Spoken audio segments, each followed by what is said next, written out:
Okay, so we're here with Destiny, Yes. aka DJ 911, who's into fashion and DJs. Yeah, I like to say a little bit of everything. A little, so right? I call it multiverse creative because I have my toes dipped in styling, fashion design, DJing, music production, songwriting.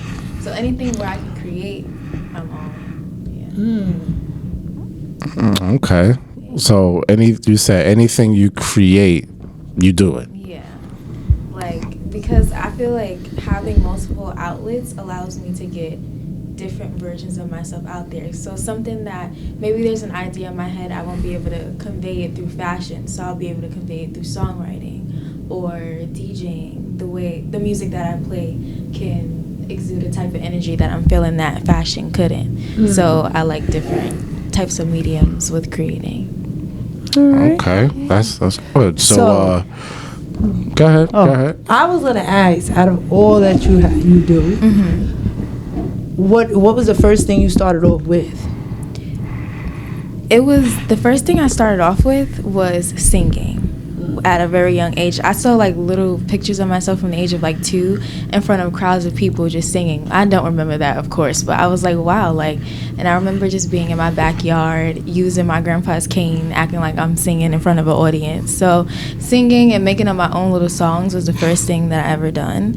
And then moving on further was my uncle on my dad's side. He's a DJ, so he used to DJ at all our parties. So I was like, oh, that looks cool. So he taught me how to do that at like, I want to say 7 or 8. So it was songwriting, singing, then DJing. It wasn't fashion design till about high school. My senior year, I was like, I want to take fashion design seriously, because I didn't even know that was a career. Like, I didn't know of any designers or anything like that. I don't even know how I found out about it, but yeah, fashion design was my senior year of high school. And then everything else during the pandemic just started to like merge together. And I was like, why can't I just do everything instead of just trying to fit myself into one box? Because it was always uncomfortable. Like, someone says, oh, you DJ. And I'm like, yeah, but not only that, like, I also do this too. And as I've been like growing older, I found a way to merge everything into one. And that was always a big thing for me. Like, how am I going to do all this in one? And it's coming together now. That's good. That's good. Okay, so let's go to when growing up and till now. Okay. So growing up to now, like, can you like be a little bit more specific? Okay, so high school. What, you're in high school? No, I'm in college now. College now. Yeah. Okay, so what high school do you go to? So I used to go to Roosevelt High School. Gotcha. That's Long Island, New York. Very, very small town. My schools from elementary school up until high school was so heavily music based. I was always drawn to more of the creative side in high school, and all like my elementary school to high school, I was in band. I played so many different instruments. I played the flute, the xylophone, the drums, the clarinet for a little bit, but it was a little too hard. And I forget what the bass, I played that. So yeah, I was always in band. I was in choir for a short period of time, but I didn't like how like we didn't really get to sing the type of songs that I liked. It was always like very European, like Eurocentric. I didn't like that. So Beethoven, yeah, and like Shakespeare, I don't want to sing like that. Yeah. But in band, my teachers were like very heavily Afrocentric and playing all different types of music from different genres and backgrounds. So I gravitated to that more because it wasn't really boring, slow stuff. It had a lot of groove to it. So yeah. And also my senior year, I had my own Instagram page for posting my beats and stuff like that. And I went to, his name was Dr. Abel, and he's a very well-known artist. A lot of musicians sampled his band's music. I forgot what they were called, but they're very well-known and prominent. And he was the band teacher. He was also the music production teacher. And I went to him, I played him my music, and he stopped the whole class and was like, "You made this?" And I'm like, "Yeah." And then before the pandemic hit, so that was my senior year,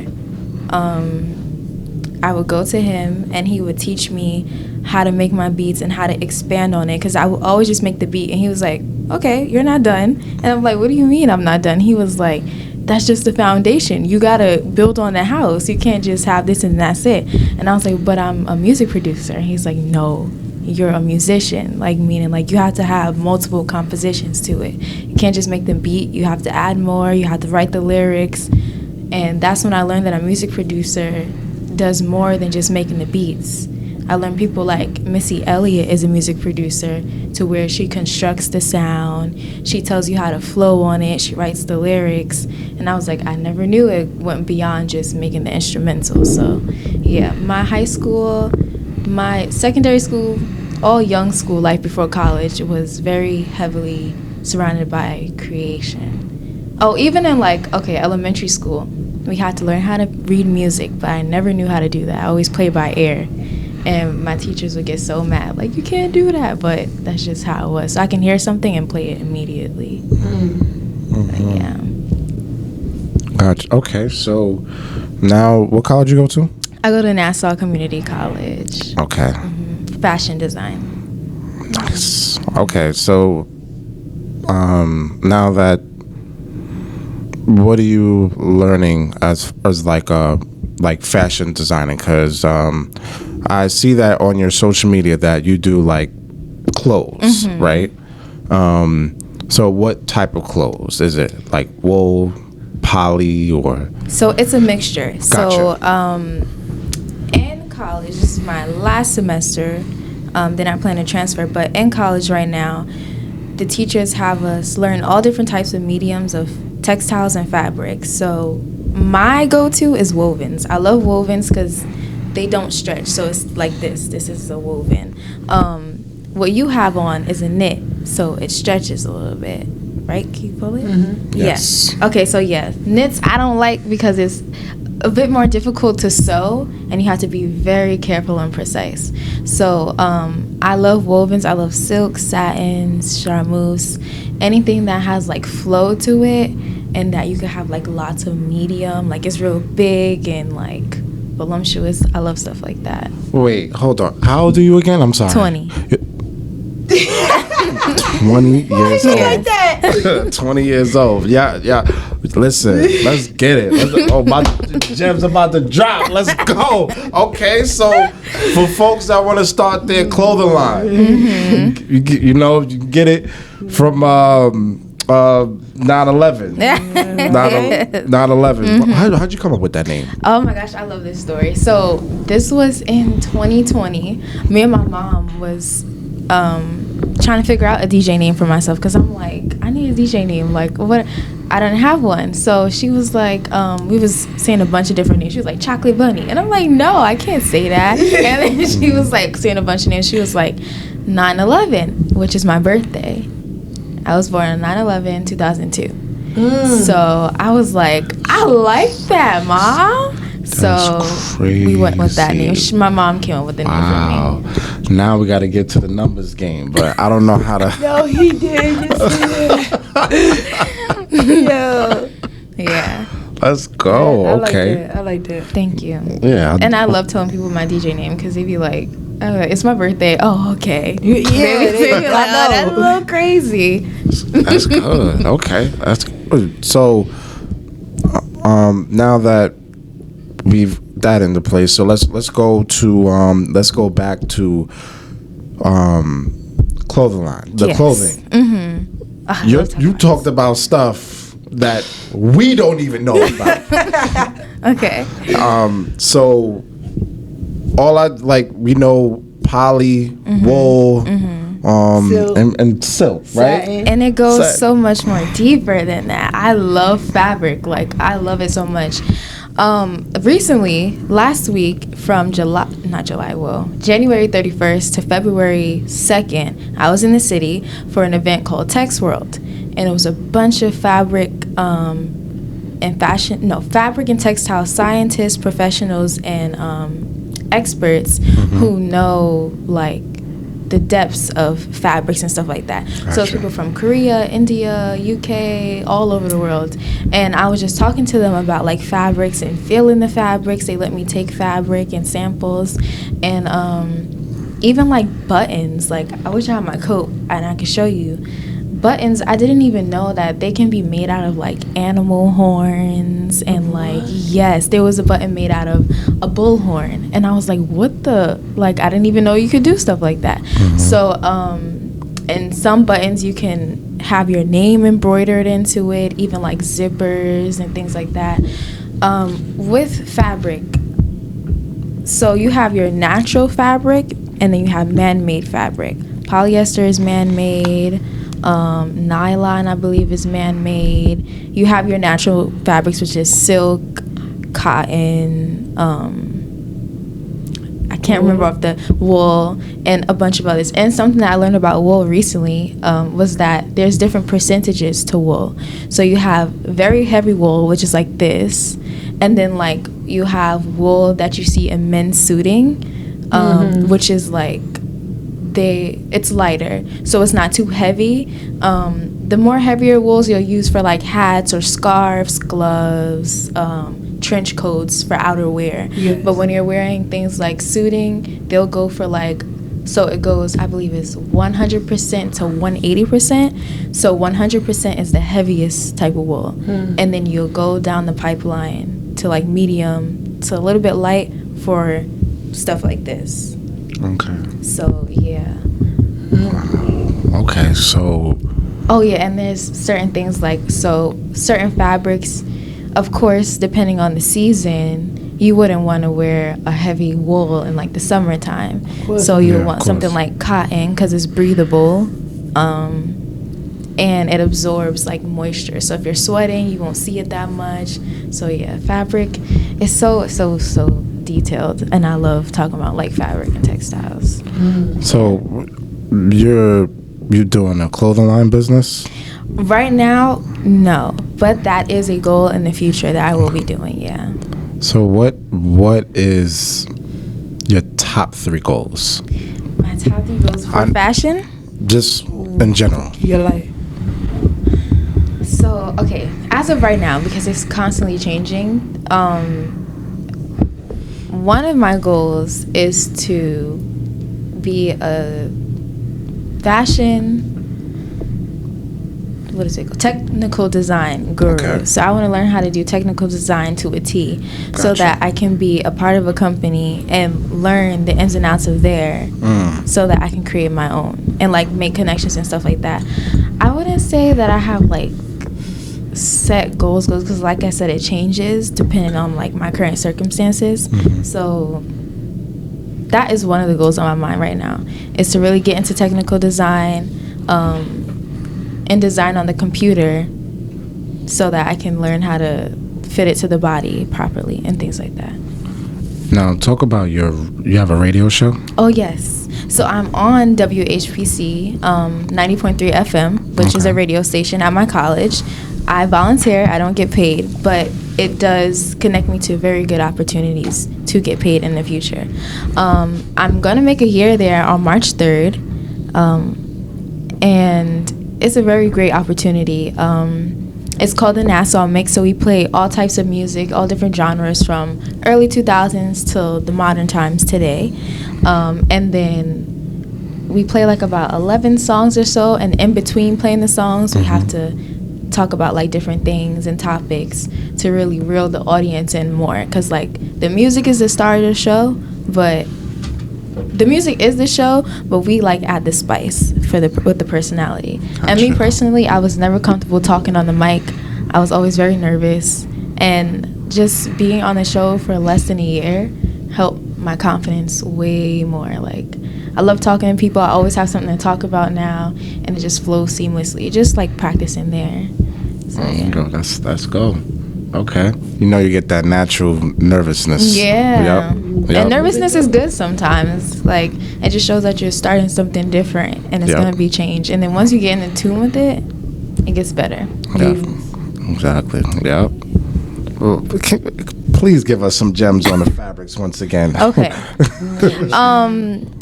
With fabrics, something that I had a big issue with was knowing the different fabrics. I feel that when you're first starting out, it's very important to stay in fabric stores like Joann's, which is a very well-known fabric store that's all over.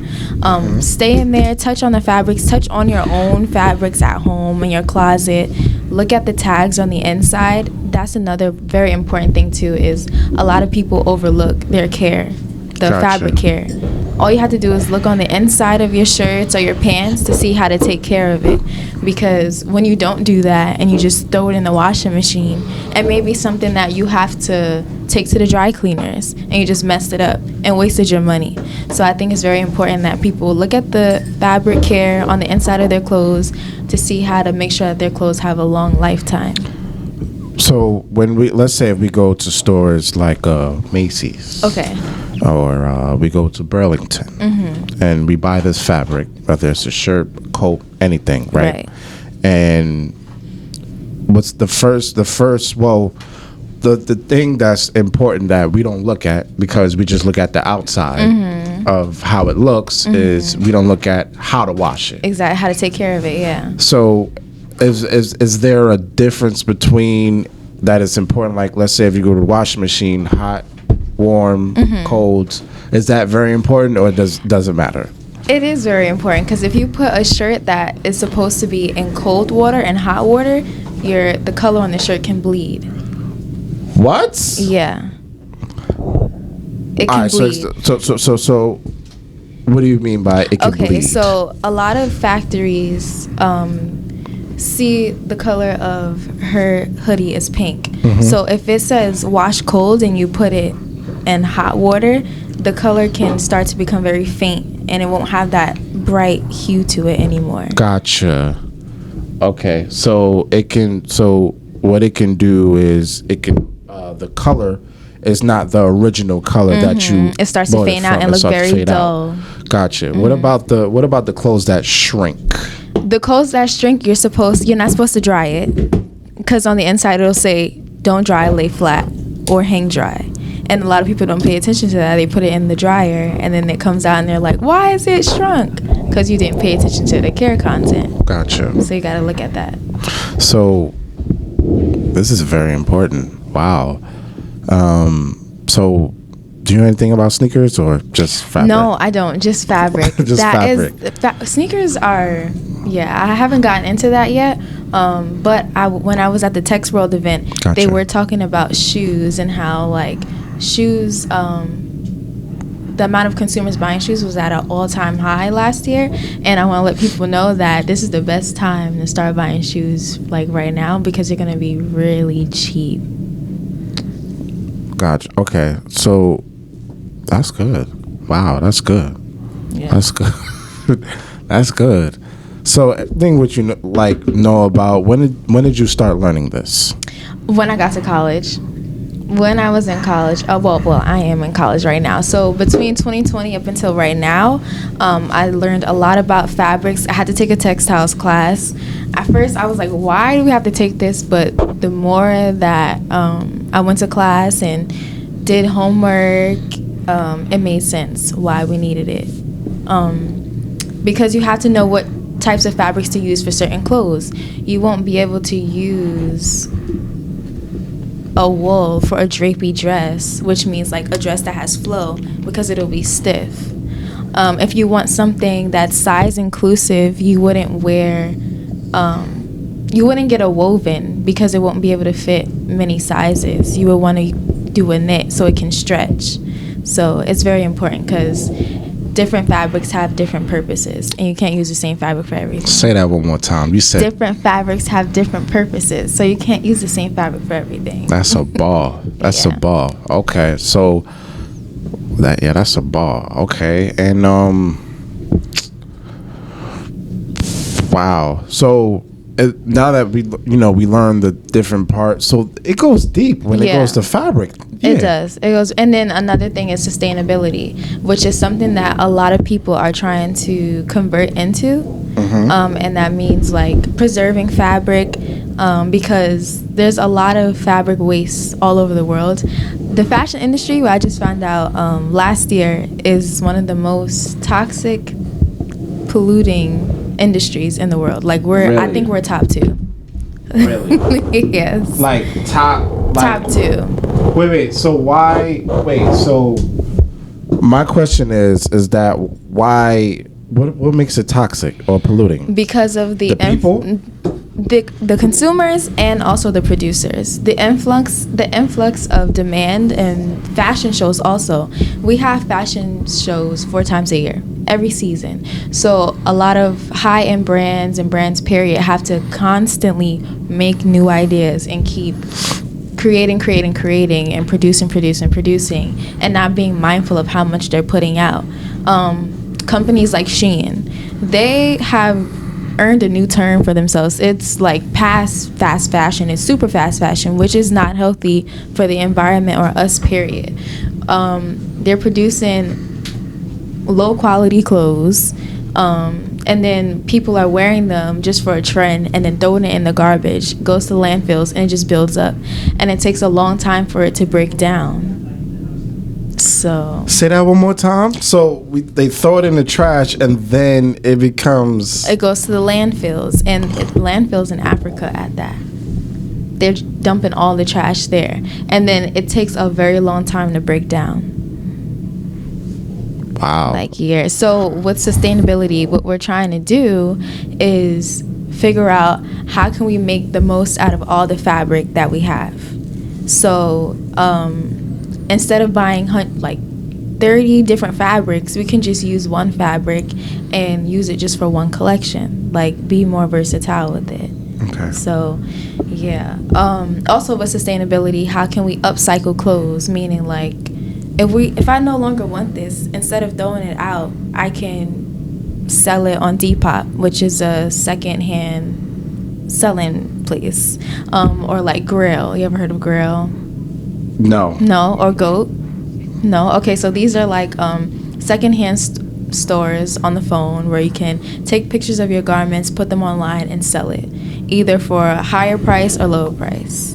And this way, it helps the environment instead of you just throwing it away and wasting the clothes and things like that and buying more. Or you could give it to donate your clothes. That's very important to sustainability. And also they're talking about putting digital IDs and passports in our clothes as well. So QR codes will be placed in our clothes to track where it came from and where it's going. What about eBay? eBay, yes. eBay. Okay. eBay, what's another one? Etsy. Etsy. Okay. Yeah, all of these secondhand stores are amazing, but sometimes it's very difficult to sell clothes on there. You have to be very consistent, very consistent, and just keep. It's like a second job selling secondhand. So yeah. Gotcha. Okay, so this is very important. What you're talking about, what I do, right? Mm-hmm. Because I have so many clothes. Right. I do. Like, I ain't even question. The people know me personally knows what I'm talking about. Mm-hmm. And what I do is the clothes that don't fit me. Right. I just donate. Okay. And that's amazing. That's contributing to sustainability. Exactly. So, yeah. So I now I would sell them, mm-hmm. or but I'd rather donate. Okay. But let's say our clothes, right? Mm-hmm. Let's say we have a stain on it or something, right? Mm-hmm. I know this is so simple answer, but how can you get that stain off your fabric or something like that? Because I know it's different types of stains. In fact, something that I noticed is depending on the type of stain and what it comes from, it'll be harder to get it out. So if you get like oil, I found that that's harder to get out. Blood, very hard to get out of clothes, especially like silks and satins. It's something with the yarns and the way it's woven. It's a bit difficult to get out. I haven't gotten that deep into it, but I suggest as soon as you get that stain on there, don't let it sit. Try to get it out as soon as possible. Gotcha. Okay. No matter what fabric it is. No matter what fabric it is. I think it's harder to get stains out of wool too, because it's like hair. So you may have to get it like treated. Like, you know, Ugg boots. Mm-hmm. So if you get, what is it, salt on them from the ice? Yes. It's hard to get out. So you have to take it to like someone who specializes in cleaning Uggs to get it clean. Okay. Yeah. Wow. Okay. And when you have like, you know, ACGs and like Timberlands, right? Okay, yeah. So to wash them is like, you can't just put them like some people Put them in a wash. Yeah. Or I mean, if it works, I say do it. If it works, do it. Don't reinvent the wheel if that's working for you. But YouTube is your best friend if you're trying to figure out how to clean something and you don't know how. So me personally, I'm not that savvy in shoe wear and how to clean shoe wear, but I know if it's something that I don't know how to do, I'm gonna go on YouTube, how to clean my Uggs, and if it look like it's too much, I'll take it to somebody or donate it. Yeah. Actually, TikTok also. Yes. Yeah, TikTok has been a gem too. TikTok is amazing. TikTok definitely has been a gem. Yes. Even with, I love TikTok because it gives me so many different ideas of what to do with my clothes. Like, I had a pair of jeans that I thrifted, and I was like, I love these so much, but I don't like the way they fit on me. So I used my seam ripper to take out the seams in it to make it into a skirt. So now it has like long slits on the side because I just took out the side seam to give it like, you know, a more modern streetwear but sexy look to it. So I love TikTok because it shows you different things to do with your clothes. So, There you go, definitely. And TikTok also, like, you know, put places of like, oh, okay, I can go here or I can go here. You know, exactly. It's, you know, the people of TikTok do that. Yeah. Yeah. I appreciate them. I think, listen, if you got great ideas and you think you can help people, definitely go on TikTok because I'll be on there looking for different ideas. What can I do with this shirt? I'm always trying to look for something to do with it before I donate it. Yeah. And that's another thing, too. I sold about like 3 to 4 items this past summer on Depop, and I was so proud of myself. You just have to really believe that you're going to get it, and it's so much little like small details that you got to pay attention to, like hashtags. And this is why I say it's like a full-time job because you have to consistently update your feed in order for it to reach people. So it's not my thing. If I don't get a sale within a month, I just donate it to my nearest thrift store. So how is 9/11 going to help people? Oh, this is a great question. Okay, how is 9/11 going to help people? Do you mean in the music world? Just anything. Just anything way how you help. So right now I'm starting small. What I'm doing is because I DJ and because I'm on the radio, I give people an opportunity to submit their songs, whether they're experienced or unexperienced musicians, submit their songs to my platform called Ninocracy. And it's a community where I want artists to feel like they have a community to give them valuable feedback beyond like, oh, your song is good or your song is bad, because I know how it feels to want to hear genuine feedback that can help you improve, but you just don't have people around you who really get that world that you're in, the creative world. So what I do, which I'm also doing this weekend on Saturday, it's on Twitch. It's held on Twitch. I have different people, whoever want to join in, they join in, and I play the songs. I tell them what can enhance it or what's good in it and what to keep doing, maybe what to cut down on, and then people are in the chat giving feedback as well, and then I decide whether or not I'm going to play it on the radio, which broadcasts to like over 3 million people throughout the tri-state. Plus, if you have the app, if you're in like a different country or state, you can listen there too. I play it on the radio station WHBC, or I add it to my Spotify playlist. So just showing people like you're not alone in your journey to reach into wherever you want to go. You're going to meet people along the way that will support you. So, yeah. I'm hoping that 9/11 can help people with their confidence, know that they could do anything they want to do. I feel like I'm helping people too by just being myself and just enjoying life and doing whatever I want to do, because people can see that, and that rubs off on others when you're really true to yourself and you show confidence.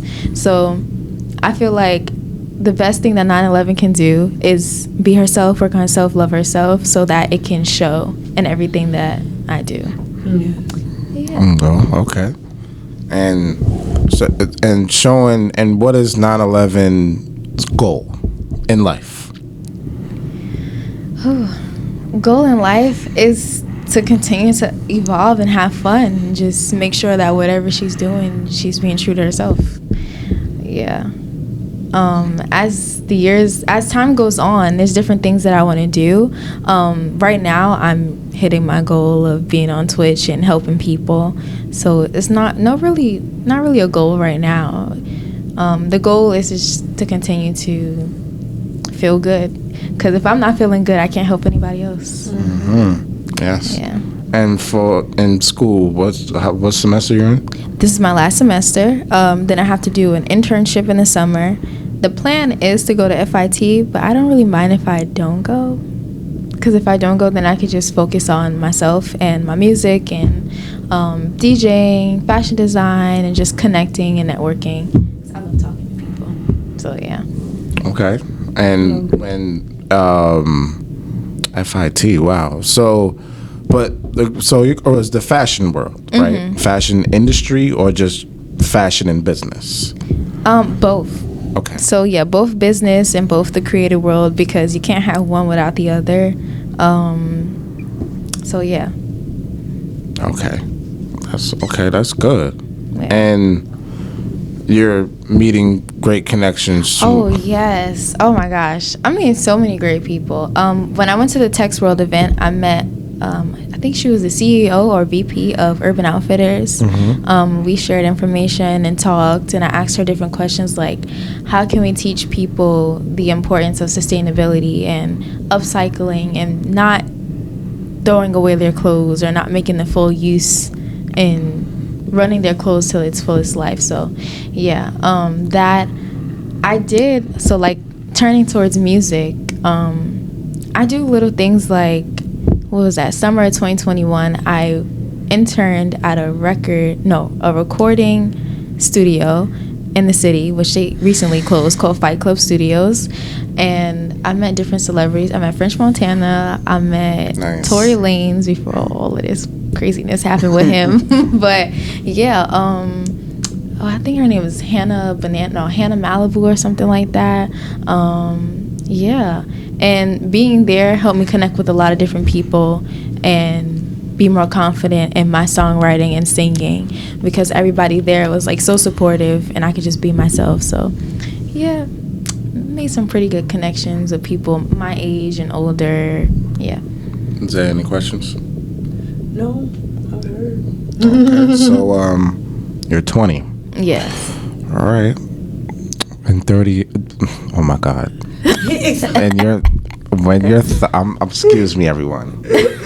When you're 30. Oh, snap. I cannot. That came out as a mistake too. I'm sorry. When you're oh my God. Mm-hmm. What are you trying to say? 10 years from now. When I'm 30. When you're 30. Mm-hmm. Where do you see yourself? Where do I see myself? I see myself super successful and like absolutely everything. Like I can just see it.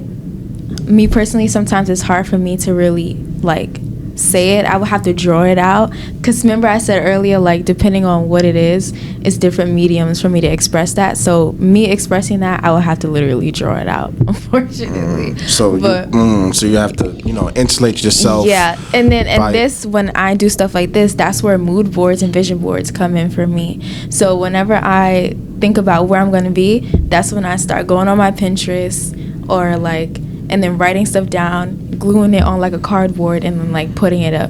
That helps me visually see. I can't really say it but I can literally see it. When you said that, I saw it in like my head. So, yeah. Okay. Now, break down super successful to you. Super successful to me is like pure happiness, wealthy. I have my own place. I have my own lover. And I just feel good, and I'm able to travel and do more talking stuff with people. Maybe even, what is it called? Lectures and Motivational. yeah, like I would love to do stuff like that. I love talking to people and motivating people and helping people to see things in a different perspective. I see me writing a book. I really want to write a book. And working with different celebrities and creating opportunities for my, oh my gosh, this actually is something that I want to do, is give back to my high school and give scholarships for the students to go to college. Even with Nassau Community College, I want to enhance the fashion design program so that they can have better technology to learn how to do technical design, because not everybody wants to do fashion design. So yeah, I want to do different things like that. Okay. So, okay. Any more questions?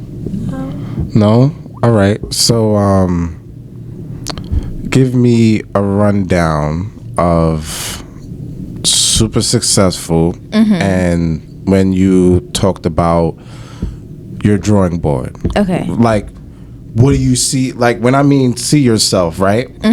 Now, vision in your head. This is what I see.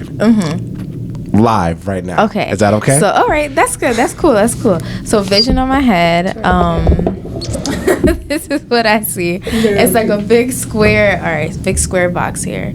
I have pictures of me DJing at festivals with a huge crowd. I see myself purchasing my own property, and I'm a homeowner. I see myself with a very lump sum bank account. I see myself happy in front of an audience of people talking, doing more, even like classes where I can teach people how to DJ, teach people the business of the creative side, because, oh my gosh, even like something that I want to do is being in those environments where I'm helping artists develop their talents and their crafts and stuff like that. What else? And happiness. Like, I just feel good. Like, whatever I'm doing in the next 10 years, I know it'll be something that I feel genuinely connected to and comfortable with. So, yeah, whatever brings me joy and the fullest satisfaction is what I will be doing. And I really wouldn't know until I look at a picture and feel the excitement in my body. Say that one more time. I really wouldn't know until I look at that picture and feel excitement in my body. That's what helps me know what's for me, is by listening to how I feel when it comes to me. What gets you that motivation? Like, what do you mean? Like, what gets, like, you said you won't get to that moment till you get really excitement. What's that like, how can that excitement bring to you? Like that motivation? Is it through like listening to a motivational speaker or something? Oh my gosh, yes. So it can be from listening to motivational speakers like Abraham Hicks. I love her so much. Either that, listening to affirmations, watching videos by people like Dylan James, Liz the Wizard, or I think it's Liz the Wiz. She's very motivational. Gotcha. Even if I'm scrolling on TikTok and I see somebody like, get up, you could do this, like that, like I get up and I go do it, like, and I'll be like, oh, that was for me. Like, I was sitting on this couch all sad, let me get up. Listening to music, looking at some of my old work that I've done is motivational. So just looking at life around me is motivational. Then just seeing how everything just has an order and it's always working out. So yeah. For me, right? Every time when I get up, I say, wake up. That's not my words, but I say, wake up and attack. That's just my simple motivation, right? And I just go. Okay. Wait, I like that. For me, what I say is something really good is going to happen for me today. Every morning. Say that again? Something really good is going to happen for me today. Say that one more time. Something really good is going to happen for me today. That's a bar. That's a bar. Yeah. Something. I just get up. Right.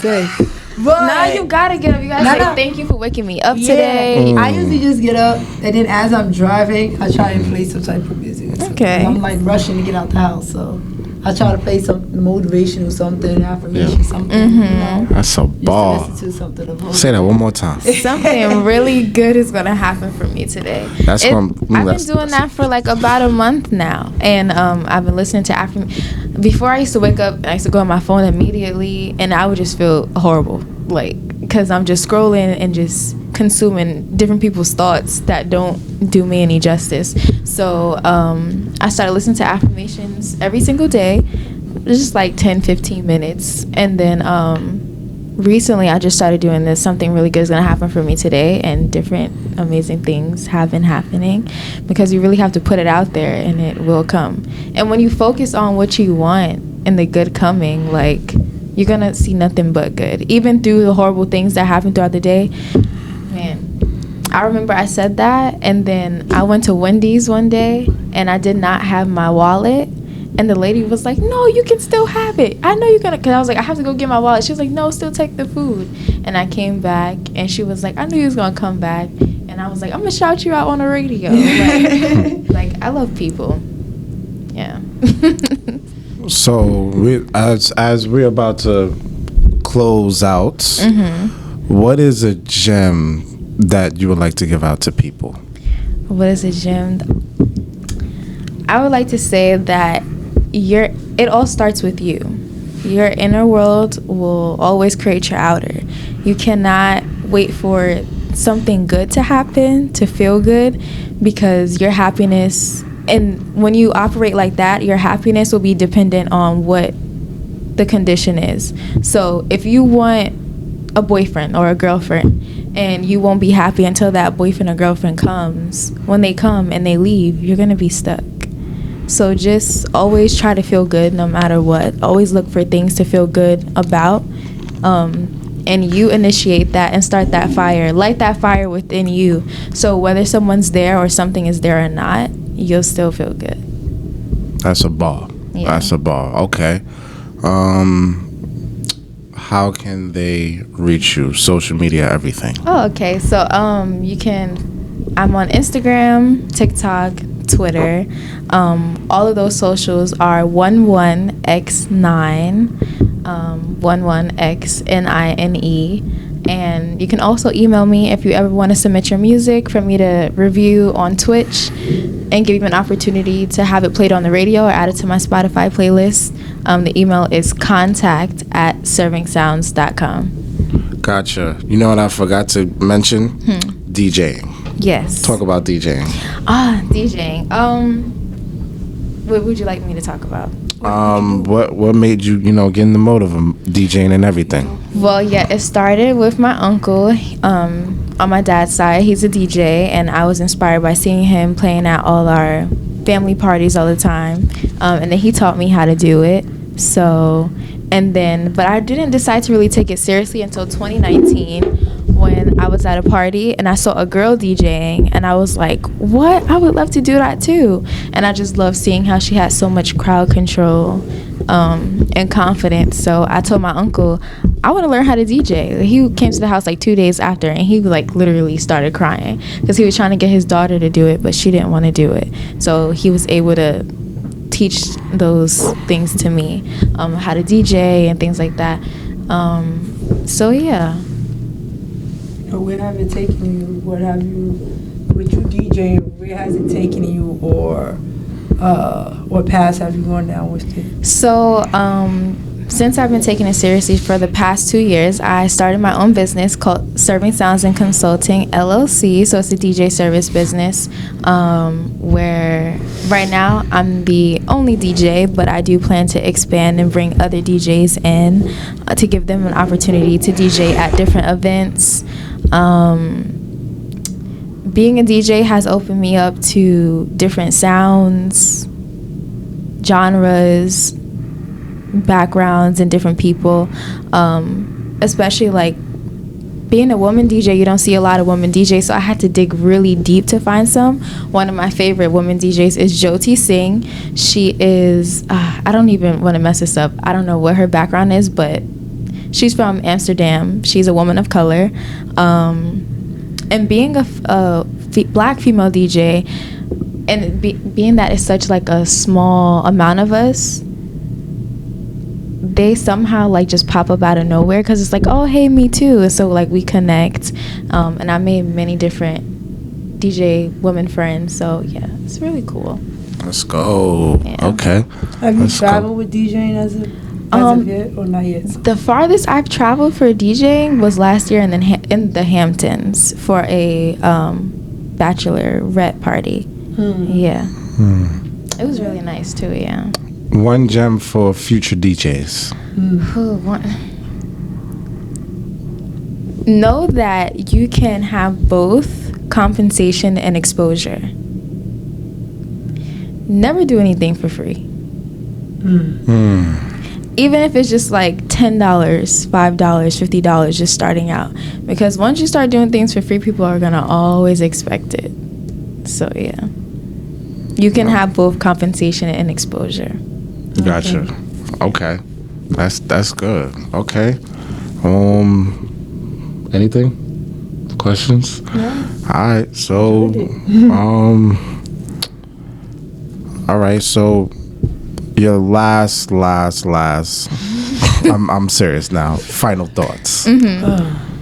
My last final thoughts on anything.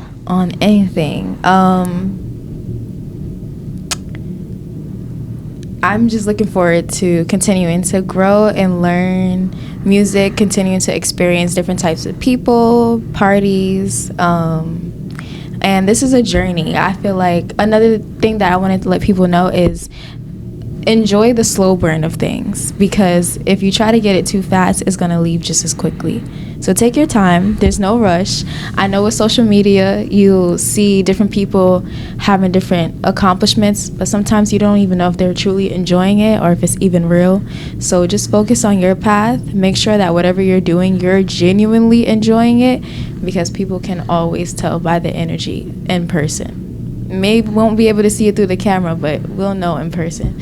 So just make sure you're being true to yourself. Let's go. Let's send it out just like that. Yeah. All right. So that's the end of the episode. Thank you, 911. Thank you. No problem. All right. So that's the end of the episode, y'all. We are out. Peace.